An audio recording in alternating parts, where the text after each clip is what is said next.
Ladies and gentlemen, we interrupt our program of dance music to bring you a special bulletin from the Intercontinental Radio News. At 20 minutes before 8 Central Time, Professor Farrell of the Mount Jennings Observatory, Chicago, Illinois, reports observing several explosions of incandescent gas occurring at regular intervals on the planet Mars. The spectroscope indicates the gas to be hydrogen and moving toward the Earth with enormous velocity. Professor Pearson of the observatory at Princeton confirms Farrell's observation and describes the phenomenon as, quote, like a jet of blue flame shot from a gun, unquote.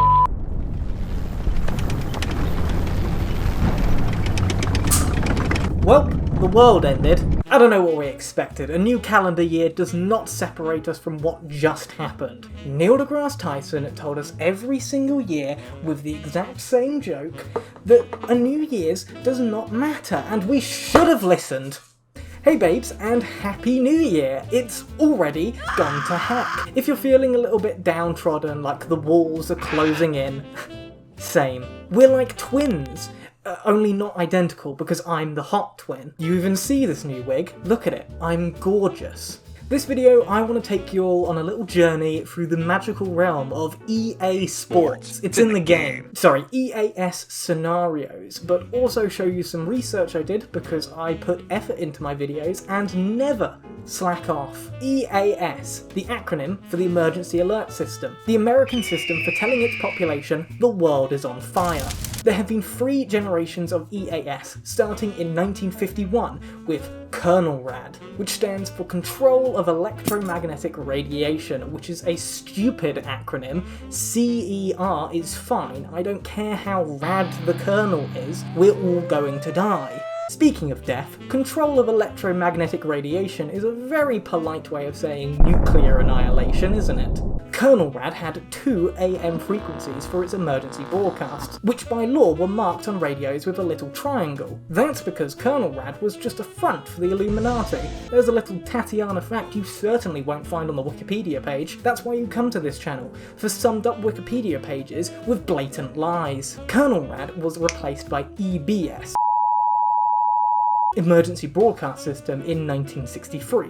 EBS was specifically for the president to alert the population in times of war, threats of war, public safety because of war, the abstract idea of war presented in a painting by Picasso. But eventually, the guys who ran EBS got bored of America and Russia not blowing each other up and decided to use it for local and state issues. The system was used about 20,000 times for weather warnings, civil danger warnings, child abductions, and so on, and never for the outbreak of the end of days. So really, the EBS was a complete failure. What it did bring about, though, was the invention of the attention signal, a mix of sine waves 853 and 960 Hz, picked for its unpleasantness. Someone designed this to be unpleasant. The brief was, make the worst sound you can. Whoever made this, you're a sick freak. EBS was replaced by EAS in 1997 and was again meant for the president to let us know when he'd gone nuts and decided to hook the nuke button up to a dead man switch being held by Mitch McConnell. That's a genius joke, it's multi-layered, it's contextual, it's topical. Why am I still getting hate? EAS came bundled with a new innovation, the same signal. Not the same signal, like it's not got the attention signal like before, but it's got a signal called the same signal. Although it does also still have the attention signal, so there's just a lot of signals, okay? You thought the attention signal was bad? Get ready for this bad boy.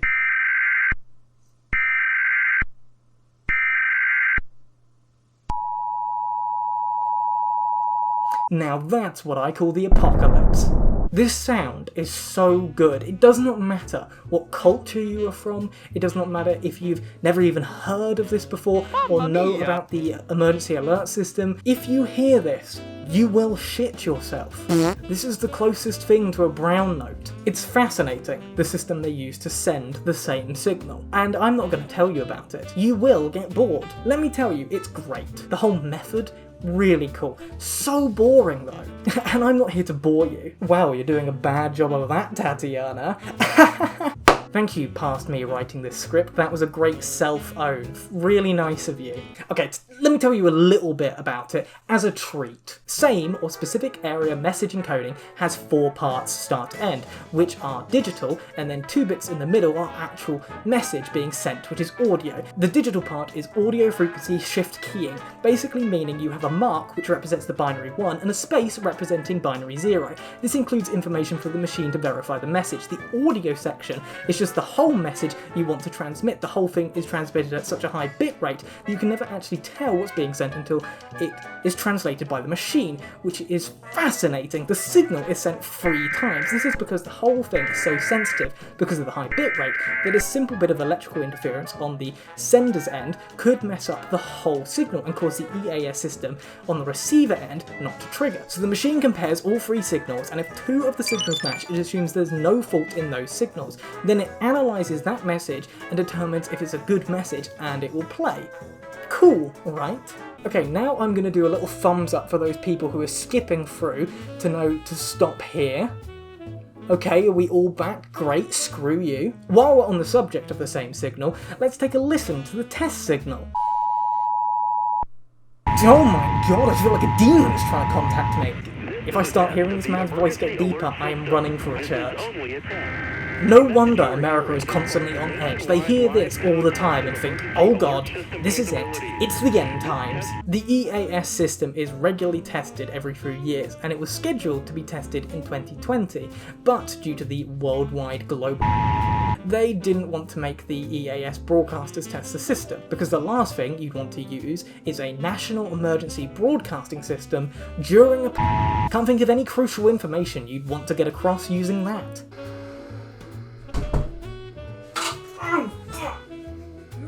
For a system as important as the National Emergency System, making mistakes seems incredibly unlikely. But you forget, this is a human invention, and we just love pushing the odds.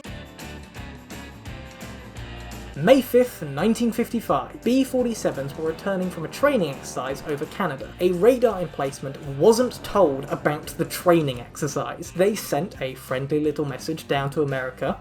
We're all going to die. Well, they actually said attack expectable, but you know what I mean. Anyway, within 7 minutes, several places, such as the city of Oakland, the Sacramento Capitol building, and others quickly sounded their alert sirens. However, others, such as Nevada, there was no alert because the person responsible for acting on it did not know what to do with it. Alright kid, we're putting you in control of civil defense. Cool, so what do I do?